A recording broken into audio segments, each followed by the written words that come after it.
Hi friends finally Kaliya योजना नहीं कि माननीय मुख्यमंत्री श्रीजुक्त नवीन पट्टनायक पुणी एक घोषणा करिसेंती से विषय निश्चित कथा हवा एवं कालिया योजना थर्ड फेज लिस्ट केबे प्रकाश पाइब से सब तथ्य विषय जानिबा। जदि आपण माने आपण प्रिय चैनल गुरुजी ओडिशा चैनल को सब्सक्राइब करिनांती ताले सब्सक्राइब करिनियंतु एवं पाखरे थिबा बेल आइकन को दबे दियंतु।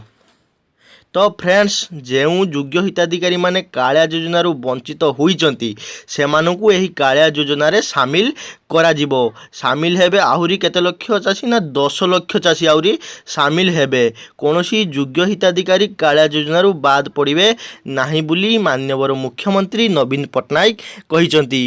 एक बैठक रे जो माने क्षुद्र चाषी नाममात्र चाषी भाग चाषी और भूमिहीन चाषी वर्गरू पुणी 10 लक्ष चाषी को सामिल करिवार लक्ष्य रही। तो सरकार 35 लक्ष बदल में आउ 10 लक्ष चाषी को बढ़ाई 45 लक्ष चाषी को टंका देबे।